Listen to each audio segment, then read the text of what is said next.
పెద్దలందరికీ ప్రజలందరికీ నా నమస్కారాలు. దయచేసి నా మాటలు నచ్చితే లైక్ చేయండి, షేర్ చేయండి, సబ్స్క్రైబ్ చేయండి.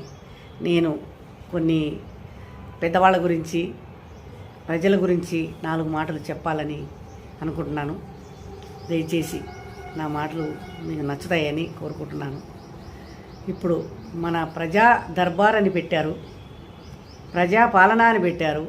అన్నీ కూడా సౌకర్యాలు కల్పిస్తానని చెప్పని రేవంత్ రెడ్డి గారు చెప్పారు. ఆయన అదే ప్రకారం నడుచుకుంటారు కూడా. దయచేసి మీరు ఎట్టి పరిస్థితుల్లోనూ మనము అందరము కూడా ఆయనని మర్చిపోకూడదు, ఆయన మనలందరినీ కూడా మర్చిపోకూడదు. నేను కాంగ్రెస్ పార్టీలో ఉన్నాను. నాకు వాళ్ళందరూ కూడా సహకరిస్తారు. నాకు చాలా ఇష్టం. నేను ఫస్ట్ తెలుగుదేశంలో చేశాను, ఇప్పుడు కాంగ్రెస్లో జాయిన్ అయ్యాను, కాంగ్రెస్ పార్టీలో ఉన్నాను. నేను కోరుకునేదల్లా ఒకటే, ఏదైనా కూడా ప్రజలకి మంచిగా జరగాలి, ప్రజలకి మేలు జరగాలి, ప్రజలు బాగుంటే మనం బాగుంటామన్న ఆలోచన నాలో ఎప్పటికీ అదే మెదులుతూ ఉంటుంది. ఇప్పుడు రోడ్డు మీద వేసిన ఆ చిన్న చిన్న రబ్బరు స్పీడ్ బ్రేకర్లు ఉన్నాయి కదండి, వాటి గురించి నేను కేసీఆర్ కేటీఆర్ ఉన్నప్పుడు కూడా 2 సంవత్సరాల నుంచి నేను పోరాడుతున్నాను. జిహెచ్ఎంసీ వాళ్ళ దగ్గరికి వెళ్ళాను, ట్రాఫిక్ పోలీస్ ఆఫీసర్ దగ్గరికి వెళ్ళాను, టైగర్ గారిని కలిశాను, రాజు గారిని కలిశాను, కమిషనర్ని కలిసి మాట్లాడాను, జిహెచ్ఎంసీ కమిషనర్ని కలిసి మాట్లాడాను. వాళ్ళు లెటర్ కూడా ఇచ్చారు. 2 సార్లు వెళ్ళాను. వాళ్ళు అంటారు మాకు తెలియదు, వాళ్ళు ఏమంటే వేసామని వీళ్ళు అంటారు, వీళ్ళు మాకు తెలియకుండా వేశారు వాళ్ళు అంటారు. ఎవరు వేశారు అనేది మనకు తెలియదు.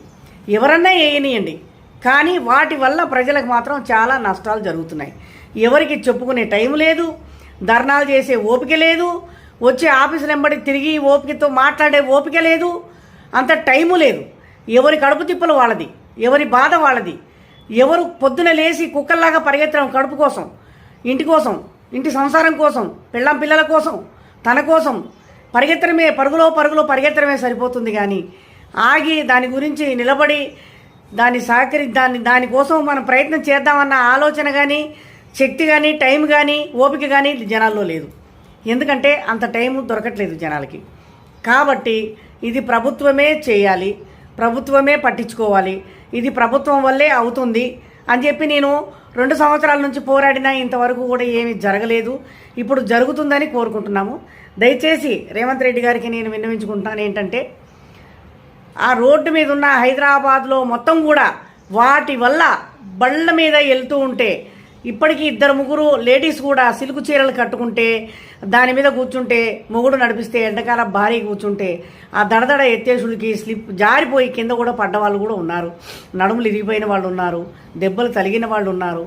దయచేసి ఆ స్పీడ్ బ్రేకర్లు తీసేసి ఒకే ఒక స్పీడ్ బ్రేకర్ వేసి దాని వెనకాల ఒక 10 గీతలు వేస్తే అక్కడ స్పీడ్ బ్రేకర్ ఉంది అని అనిపిస్తుంది, తెలుస్తుంది జనాలకి. అక్కడ స్లోగా పోతారు, స్పీడ్ బ్రేకర్ ఎక్కుతారు, దిగుతారు. వీటి వల్ల స్పీడ్గా పోతున్నారే తప్ప ఏ ఒక్కరు కూడా ఆగి పోదాము అనేది లేదు. అది కూడా దగ్గర వేస్తే బ్రేక్ వేసి స్లోగా పోతే కూడా బండి స్లిప్ అవుతుంది. దాని మీద 10 ఉంటున్నాయి, 15 ఉంటున్నాయి, 20 ఉంటున్నాయి. వాటి మీద స్లోగా పోతే ఏమైపోతుందంటే బండి స్లిప్ అయిపోతుంది, చక్రం తిరిగిపోతుంది.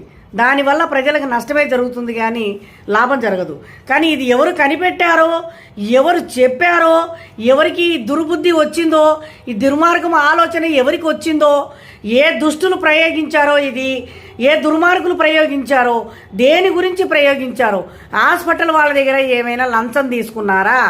హాస్పిటల్ వాళ్ళ దగ్గర ఏమైనా లంచం తీసుకొని ఈ విధంగా చేస్తే పబ్లిక్ అంతా కూడా హాస్పిటల్కి వస్తారు, నడుములు ఇరిగిపోయి, భుజాలు పోయి, కాళ్ళు పోయి, చేతులు పోయి అని చెప్పని ఏమన్నా ప్రయత్నం చేసి హాస్పిటల్ వెంబడి ఎంఆర్ఐ స్కాన్లు, స్కానింగ్లు, ఈ ఎక్స్రేలు, బ్లడ్ పరీక్షలు, ఇవన్నిటికి కూడా డబ్బులు వస్తాయని చెప్పని ఆలోచనతో ఏమన్నా వాళ్ళ దగ్గర లంచాలు తీసుకొని ఈ ప్రయత్నం చేసి వాళ్ళు చెప్తే ఏమైనా ఇది వేశారా? అది ఏమీ అర్థం కావటం లేదు. దయచేసి రేవంత్ రెడ్డి గారు మీరు మాత్రం 100% దీని గురించి పట్టించుకోవాలి. సిటీలోన చాలామంది నానా అవస్థలు పడుతున్నారు. ఎందుకంటే రోడ్డు మీద మీరు నడుస్తున్నారు, మీరు వెళ్తున్నారు కార్లలో, వాటి మీద వెళ్తుంటే ఎంత సౌండ్ వస్తుంది, ఎంత అదురుతుంది, ఎంత దడదడ దడదడ దడదడ సౌండ్ వస్తుంది అనేది కూడా మీకు తెలుసు. నేనేమి ప్రత్యేకించి మీకు చెప్పాల్సిన అవసరం లేదు. కాబట్టి ఈ నిర్ణయం దీని మీద నిర్ణయం తీసుకొని ఎట్టి పరిస్థితుల్లో ఎంత తొందరగా అయితే అంత తొందరగా మీరు దీన్ని తొలగిస్తారని చెప్పని కోరుకోవడం జరుగుతుంది. దీని గురించి ఎవరు పట్టించుకోవడానికి ఎవరికి వల్ల కావటం లేదు సార్. ఇది మాత్రం మీరు కొంచెం గ్రహించండి, దీని గురించి కొంచెం ఆలోచించండి. నేను వస్తాను, మిమ్మల్ని కలుస్తాను, మీతో కూడా కొన్ని విషయాలు మాట్లాడే ఉన్నాయి. రేవంత్ రెడ్డి గారు మనం ధర్నా చేసినప్పుడు, ఇందిరా పార్క్ దగ్గర ధర్నా చేసినప్పుడు మనం కలిసాము, మాట్లాడాము. మీ దగ్గర నేను ఫోటో కూడా దిగాను, నా అన్నీ ఉన్నాయి నా దగ్గర ప్రూఫ్లు. నేను ఇంతకుముందు కూడా చాలాసార్లు కూడా ప్రయత్నించాను, ఎవరు కూడా పట్టించుకోలేదు. కేసీఆర్ కేటీఆర్ అసలే పట్టించుకోలేదు. వాళ్ళు పచ్చి దొంగలు, ఇద్దరు కొడుకులు కూడా తోడు దొంగలు. వాళ్ళిద్దరికి తోడు కవితమ్మ, హరీష్ రావు, వీళ్ళు తోడయ్యారు. మొత్తం నలుగురు కలిసి 4 దిక్కులు దోచేసుకున్నారు. దేశాన్ని నాశనం పెట్టారు, దేశాన్ని భ్రష్టు పట్టించారు. ఎవరికి ఏ సహాయము చేయలేదు. నేను ఇది చేస్తాను అది చేస్తానని చెప్పని గొప్పలు చెప్పుకొని గెలిచారే తప్ప 9.5 సంవత్సరాలు పరిపాలించాడు. ఏం చేశాడు ప్రజలకి? ఏమి ఉద్ధరించాడు ఆయన? ఏమి సాధించాడు ప్రజల మీద? ఏమీ లేదు. ఆఖరికి ఓడిపోయాడు. మొహం నల్లబెట్టుకొని బయటకు వెళ్ళిపోయాడా తప్ప తలెత్తుకొని తిరగడానికి ముఖం లేదు. మళ్ళీ ఇప్పుడు ఎలక్షన్లలో పాల్గొంటాడంట. వాడికి ఏమైనా సిగ్గు శరం సీము రక్తం ఏమైనా ఉందా? లేదు. ఎందుకంటే మహా దుర్మార్గులు. తెలంగాణ తెచ్చాడు, తెలంగాణ సపరేట్ తీసుకొచ్చాడు మహాత్ముడు. మన స్వాతంత్రం ఎప్పుడైతే మన భారతదేశానికి స్వాతంత్రాన్ని గాంధీ మహాత్ముడు తెచ్చినట్టు, గాంధీ మహాత్ముడు అంతటి వాడు కాదు కానీ తెలంగాణ మాత్రం తీసుకొచ్చాడు. దానికి కొంతమంది సహకరిస్తున్నారు, కొంతమంది మెచ్చుకుంటున్నారు, కొంతమంది సంతోషపడుతున్నారు. కానీ నాకైతే సంతోషం లేదు. ఎందుకంటే ఆంధ్ర తెలంగాణ కలిసి ఉన్నప్పుడే మనకు చాలా బాగుండేది. అన్ని రకాలుగా, అన్ని విధాలుగా. ఏ ఒక్కటి కూడా తెలంగాణ ఆంధ్ర అని సపరేట్ లేకుండా ఎంత బాగా ఆంధ్రప్రదేశ్ ఆంధ్రప్రదేశ్ ఆంధ్రప్రదేశ్ అని చెప్పని ప్రతి ఒక్కటి కూడా అనుకునేవాళ్ళు. మనం ఎక్కడికి వెళ్తున్నాం? ఆంధ్రప్రదేశ్. ఎక్కడికి వెళ్తున్నాం? తెలంగాణ వెళ్తున్నాం. హైదరాబాద్ వెళ్తున్నాం. తెలంగాణ అని కూడా అనేవాళ్ళు కదా. హైదరాబాద్ వెళ్తున్నాం, ఆంధ్ర వెళ్తున్నాం. హైదరాబాద్ వెళ్తున్నాం, ఆంధ్ర వెళ్తున్నాం. ఇలా మాట్లాడేవారు. అలా మాట్లాడేవాళ్ళు ఇప్పుడు ఆ విధంగా కాకుండా తెలంగాణ సపరేటు, ఆంధ్ర సపరేట్ అని అయిపోయింది. అయిపోవడం వల్ల దానివల్ల సరే మనకు నష్టం జరిగిందా లాభం జరిగిందా మనకు అనవసరం. దాని గురించి తీసుకొచ్చాడు, అయిపోయింది. కాబట్టి ఇప్పటికైనా కూడా దయచేసి మీరు మంచి మంచి పనులు చేయాలని కోరుకోవడం జరుగుతుంది. ఈ ఒక్కటి మాత్రం దయచేసి రేవంత్ రెడ్డి గారు రోడ్డు రవాణా వాళ్ళని సంప్రదించి వాళ్ళతో మాట్లాడి ఇమ్మీడియట్గా మీరు అవి తీయించండి. చాలా చాలా ప్రాబ్లం ఉంది సార్. దానివల్ల ప్రతి ఒక్కరికి కూడా స్పాండ్లైట్, ప్రతి ఒక్కరికి నడువు నొప్పి, భుజాలు నొప్పులు, బండి నడుపుతుంటే ఒళ్ళంతా అదురుతుంది. కారులో వెళ్తున్నా అదే ప్రాబ్లము, బండి మీద వెళ్తున్నా అదే ప్రాబ్లము. ఎందుకంటే హార్ట్ అటాక్ వచ్చిన వాళ్ళు దాని మీద ఇలా ఇలా ఇలా వెళ్ళారు అనుకోండి, కదిలితే వాడి ప్రాణం పోతుంది. కాళ్ళు చేతులు ఇరిగిన వాళ్ళకి నొప్పులు వచ్చేస్తాయి.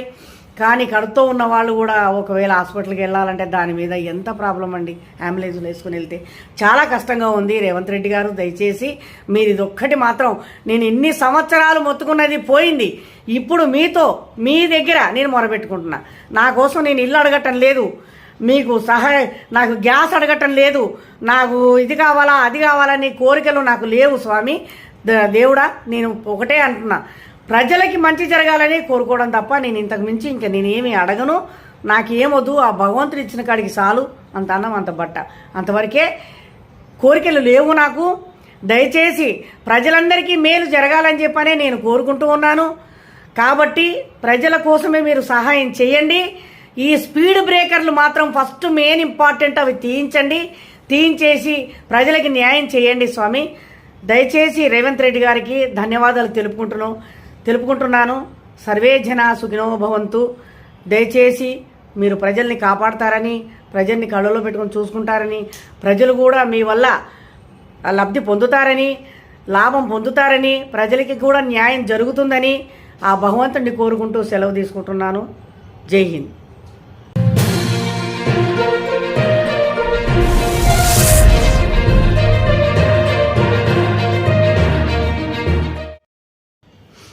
ప్రజలందరికీ, పెద్దలందరికీ నా నమస్కారాలు. దయచేసి కొన్ని మెడికల్ గురించి, హాస్పిటల్ గురించి నేను కొన్ని వివరాలు చెప్పాలనుకుంటున్నాను.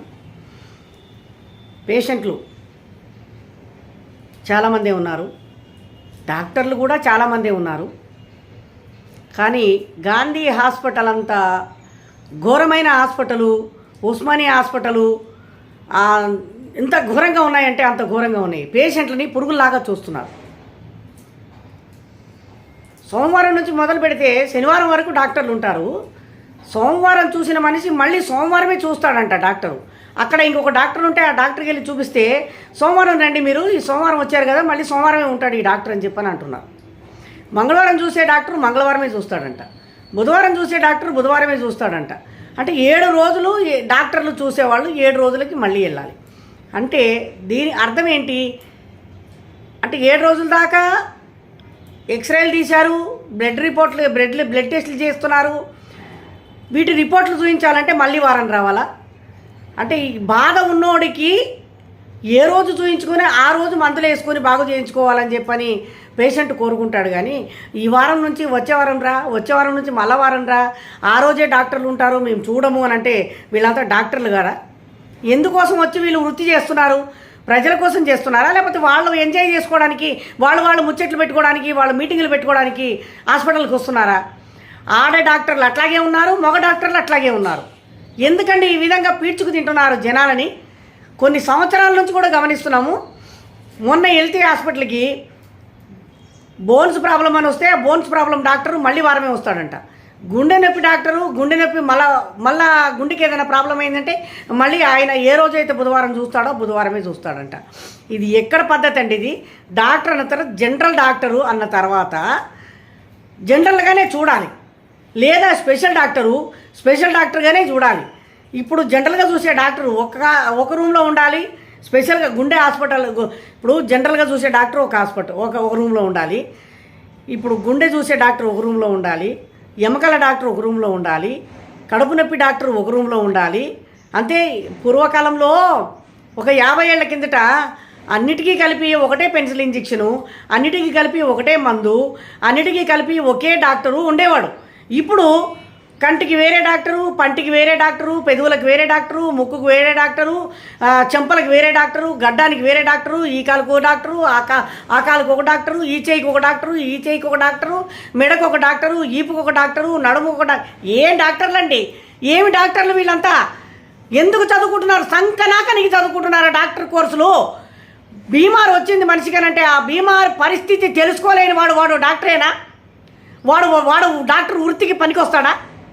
ఇప్పుడు మత్తు ఇంజెక్షన్ ఇచ్చే డాక్టర్ అంటే మత్తు ఇంజెక్షన్ ఇస్తాడు. ఏ డాక్టర్ ఆ డాక్టరు పోని ఆ డాక్టర్ను సపరేట్ పెట్టారు. వాళ్ళు డైలీ ఉండాలి కదా, ఎవరి రూములు వాళ్ళకు ఉండాలి కదా. జనరల్గా చూసే డాక్టర్ల దగ్గరికి జనరల్గా పోతారు, నడుము నొప్పి ఉన్నవాళ్ళు నడుము నొప్పికి పోతారు, ఎముకల డాక్టర్ల దగ్గరికి పోతారు.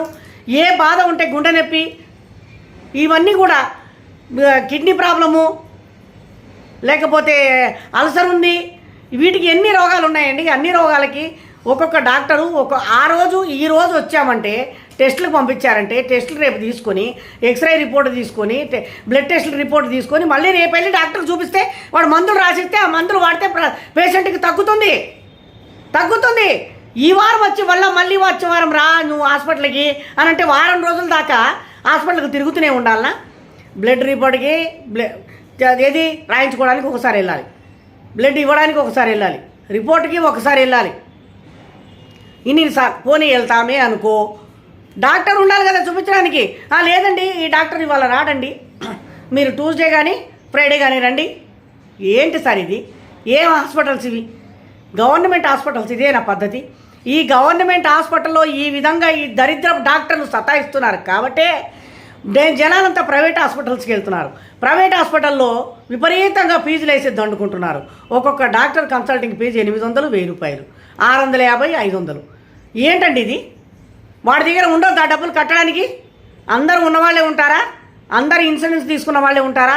పోనీ ఇన్సూరెన్స్ తీసుకున్నాము, హార్ట్ అటాక్ వచ్చింది, హాస్పిటల్లో జాయిన్ అయ్యాము, హాస్పిటల్లో జాయిన్ అయిపోతే ఇదిగో ఇదిగో అని అది పెట్టి ఎన్నో రకాలు ట్రీట్మెంట్లు చేసి రోజుకి 1,00,000 రూపాయలు వేసి ఇదేది మన వెంటిలేటర్ పెట్టి రోజుకు ₹1,00,000 వేసి ఆడ ఉండేది ₹5,00,000 ఇన్సూరెన్స్లో. ఆ 5 లక్షలు అయిపోయేదాకా పేషెంట్ని పెట్టుకొని మళ్ళీ ఇంకా తర్వాత ఇంకో 2 లక్షలు ఎక్స్ట్రా అయ్యేదాకా పెట్టుకొని ఆఖరికి వాడిని చంపేసి వాడు చచ్చిపోతే పోయాడు తీసుకొని పోండి 2 లక్షలు కట్టి. ఇదండి ఆ హాస్పిటల్లో జరిగేది ట్రీట్మెంటు. ఆ 2 లక్షలు కట్టకపోతే పేషెంట్ని ఇవ్వమంటారు, చచ్చిపోయిన శవాన్ని ఇవ్వమంటారు. ఏమి హాస్పిటల్సు, ఇది ఏమి దేశము, ఇది ఏమి రాజ్యము అర్థం కావటం లేదు. ఇంతగా ఘోరంగా తయారయ్యారు జనాలు. దేనికోసం, ఏమి సాధించడానికి? ఇప్పటికే వస్తున్నాయి భూకంపాలు, వస్తున్నాయి వరదలు, వస్తున్నాయి అవి వస్తున్నాయి ఇవి వస్తున్నాయి, అన్నీ నాశనం అయిపోవడానికే వస్తున్నాయి. ప్రపంచంలో ఏ పేషెంట్కి, ఏ డాక్టర్కి కానీ, ఏ మనుషులకు కానీ, పెద్దవాళ్ళకి కానీ, చిన్నవాళ్ళకి కానీ బుద్ధి జ్ఞానం అనేది రాదా? సిగ్గుశరం అనేది లేదా? ఒకళ్ళ గురించి ఒకళ్ళు ఆలోచించే స్తోమత లేదా? హాస్పిటల్కి వెళ్ళి బాబు ఈ డాక్టర్ ఎప్పుడు వస్తాడంటే అడుగుపో. మమ్మల్ని ఏం అడుగుతున్నావు? మాకేం తెలుసు? నీకు చేత కాదు చెప్పడానికి. అమ్మా మాకు తెలియదు డాక్టర్ల గురించి, పక్కన వెళ్ళి మీరు అడగండి, వాళ్ళు చెప్తారు, దాన్ని బట్టి మీరు రండి అని చెప్పని పక్కన కాంపౌండర్ కానీ సిస్టర్ కానీ చెప్పాలి. ఏమో మాకేం తెలుసు, ఆ డాక్టర్ మాకేం చెప్తాడా? పోయి మరి మాట్లాడుకోపోండి, మీరు ఫోన్లు చేసుకోపోండి, మీరు కనుక్కొని రండి, మాకేం తెలుసానంటే నువ్వు సంకనాక నీకు చేస్తున్నావు ఆ డ్యూటీ. అక్కడ దేనికి చేస్తున్నావురా? దేనికి చేస్తున్నావు దొంగముట? డ్యూటీ దేనికి చేస్తున్నావు నువ్వు? ప్రజల గురించి కాదా? పబ్లిక్ గురించి కాదా? జీతాలు ఇస్తే దొబ్బుతారు, పని మాత్రం చేత కాదు. ఇదేండి హాస్పిటల్లో జరిగేది. ఒక్కసారి హాస్పిటల్కి పోతే వాళ్ళని కనీసం లేదన్నా వారం రోజులు తిప్పుతున్నారు. తిరిగే ఓపిక ఉండాలా? పేషెంట్ అన్న తర్వాత ఓపిక లేకనే కదా హాస్పిటల్కి వెళ్ళేది. సార్ మీరు ఆలోచించండి. ఇప్పుడు కాలు నొప్పి ఉందంటే కాలు నొప్పి నడవడానికి చేత కాదు, కడుపులో నొప్పి ఉందంటే ఏడుస్తారు, గొంతులో నొప్పి ఉందంటే మాట్లాడటానికి రాదు, గుండెలో నొప్పి ఉందంటే వాడు ఎప్పుడు చచ్చిపోతాడో తెలీదు, ఏదైనా ఆపరేషన్ అయింది అని అంటే అది ఎప్పుడు ఏమైపోతుందో కూడా తెలియదు. ఇవన్నీ తగ్గాలనే కదా హాస్పిటల్కి వెళ్ళేది. నువ్వు ఇవాళరా రేపురా ఎల్లుండిరా ఇష్టం వచ్చినట్టు మాట్లాడి. మొన్న నేను హాస్పిటల్కి వెళ్తే గుండె డాక్టర్ ఎప్పుడు వస్తాడనంటే మీకు రాసిన డాక్టరు అప్పుడే వస్తాడు, ఈ ఎముకల డాక్టర్ ఎప్పుడు వస్తాడంటే మీకు రాసిన డాక్టర్ శుక్రవారం వస్తాడు. ఇక్కడ రాశారు కదా శుక్రవారం రావాలనంటే గుండె నొప్పి శుక్రవారం దాకా బాగుంటుందా? చెయ్యి నొప్పి శుక్రవారం దాకా తగ్గుతుందా? కడుపులో నొప్పి శుక్రవారం దాకా ఓపిక పట్టుకుంటారా ఎవరైనా? ఏంటి పో పో పో పోమ్మ పో పో అక్కడ పోయి అడుగు, మాకు తెలీదు మాకు చెప్పొద్దు, మీ డాక్టర్లు వేరే ఉన్నారు. ఇట్లా కసిరిచ్చి నేను అప్పటికి అన్నాను, బాబు పేషెంట్తో మాట్లాడే పద్ధతి ఇది కాదు అమ్మా, మాకు తెలీదు, మేము ఆ పేషెంట్ని చూడడానికి మేము కాదు, వేరే వాళ్ళు చూస్తున్నారు, ఆయన ఈ టైం పెట్టాడు కదా ఆ టైంకి రండి, ఆ టైంకి వచ్చి మీరు మాట్లాడండి, ఏం చెప్తారో అది వినండి అని చెప్పని సాటి డాక్టర్ చెప్పాలా? వాడు డాక్టరా లేకపోతే మేకలం కోసే పశువా? మేకలం కోసే కఠినాత్ముడా కట్టుకోడా? నేను అప్పటికి అన్నాను, బాబు నువ్వు డాక్టర్వా లేకపోతే పినగలం కోసే డాక్టర్వా? మాట్లాడే పద్ధతి లేదా? పేషెంట్ దగ్గర ఎట్లా మాట్లాడాలి, ఏ విధంగా మాట్లాడనేది సంస్కారం లేదా? ఇదేనా నువ్వు డాక్టర్ వృత్తి? ఇదేనా నువ్వు డాక్టర్ చదివింది? ఇదేనా నీ తెలివితేటలని చెప్పని ఆఖరికి నేను తిట్టాను డాక్టర్ని. అయినా కానీ వాళ్ళకి సిగ్గులు శరాలు ఏమి లేవు, బుద్ధి జ్ఞానం లేదు, ఇంగిత జ్ఞానం లేదు. చదువుకుంటున్నారు ఏదో ఎట్టి చదువులు అంతే. డాక్టర్ చదువుతున్నాడు, అమెరికా వెళ్ళేసి వస్తున్నారు, డాక్టర్లు చదువుతున్నారు. సంక నాకనికే పోయి డాక్టర్లు చదివేది, ఈ హాస్పిటల్ అమెరికా వెళ్ళి చదివేది దేనికోసము? డబ్బులు సంపాదించుకోవడానికి. ఎందుకంటే పోవడానికి రావడానికి కనీసం లేదన్నా కూడా పోవడానికి ₹1,00,000 అవుతాయి, చదువుకోవడానికి ₹1,00,000 అవుతాయి. మళ్ళీ ఆ కోటి ఈ కోటి సంపాదించుకోవద్దు. వీళ్ళంతా దొంగ నా కొడుకులండి డాక్టర్లు, సిస్టర్లు కానీ కంపౌండర్లు కానీ. ఒకటే రేవంత్ రెడ్డి గారు, నేను మినిస్టర్కి మీకు చెప్తున్నాను, మీరు ఎవరినైతే పెట్టారో హాస్పిటల్ మీద మొత్తం టోటల్ ఎంక్వైరీ పెట్టండి, ఎవరు ఎట్లా చేస్తున్నారో. కానీ హాస్పిటల్ పద్ధతులు కరెక్ట్గా లేవు, కరెక్ట్గా చూడట్లేదు, కరెక్ట్గా మాట్లాడట్లేదు, పేషెంట్కి ఇచ్చే పద్ధతి మర్యాద ఇవ్వటం లేదు, పేషెంట్ని కుక్కలను తీసి పారేస్తున్నారు. ఇది మాత్రం కరెక్ట్ కాదు, ఇది పద్ధతి కాదు. ఈ విధంగా చేస్తే మాత్రం హాస్పిటల్లో బాంబులు పెట్టి పేల్చేస్తారు ఎవరో ఒకరు, ఇది మాత్రం గ్యారంటీ. ఆ విధంగా జరుగుతుంది. హాస్పిటల్లో ఉన్న పేషెంట్లందరినీ బయటికి తీసి డాక్టర్లు మాత్రం పెట్టి బాంబు పెట్టి పేల్చేయాలి వాళ్ళని. ఎందుకంటే అంత దుర్మార్గులు అయ్యారు హాస్పిటల్స్లలో, అంత దుర్మార్గులు అయ్యారు. కానీ గాంధీ హాస్పిటల్ ఏమాత్రం కూడా నరకం కనిపిస్తుందండి. ప్రైవేట్ హాస్పిటల్ అట్లాగే ఉన్నాయి. ప్రైవేట్ హాస్పిటల్ అయితే డబ్బులు విపరీతంగా దండుకుంటున్నారు. ఎంఆర్ఐ స్కాన్ తీయాలంటే ఎంఆర్ఐ స్కాన్కి ఎండీ రాయాలంట. ఎండీ రాయాలంటే ఎండీ దగ్గరికి వెళ్ళాలంటే ఎవరు వెళ్ళాలి, ఎట్లా వెళ్ళాలి, ఎవరు ఆడు ఎక్కడ ఉంటాడో తెలియదు ఆ ఎండీ. ఈ డాక్టర్లు రాయరు. ఎంఆర్ఐ స్కాన్ తీయమని 100 సార్లు అడిగితే కూడా తీయలేదు. తీయకుండా లోపల ఉన్న పేషెంట్కి ఉన్న బాధ ఎట్లా తెలుస్తుంది? నీకేమో తెలియదు, మామూలుగా తెలియదు. ఎంఆర్ఐ స్కాన్లు ఇప్పుడు వచ్చినాయి, అప్పుడు ఉన్నాయా? అప్పుడు లేవు. అయినా సరే ఓపిక పడుతున్నారు జనాలు. ఇంతమంది అండి కుప్పలు కుప్పలు డాక్టర్ల దగ్గర సిస్టర్ పేషెంట్లు దాని గురించి ఎవరైనా ఆలోచిస్తున్నారా? డాక్టర్ రేవంత్ రెడ్డి గారు దయచేసి మీకు దండం పెట్టి చెప్తున్నాను, ఎట్టి పరిస్థితుల్లోనూ గాంధీ హాస్పిటల్ కానీ, ఉస్మానియా హాస్పిటల్ కానీ, కోరంటి హాస్పిటల్ కానీ, ఏవి కానీ, విద్యానగర్ హాస్పిటల్, గవర్నమెంట్ హాస్పిటల్స్ అన్నీ అట్లాగే ఉన్నాయి.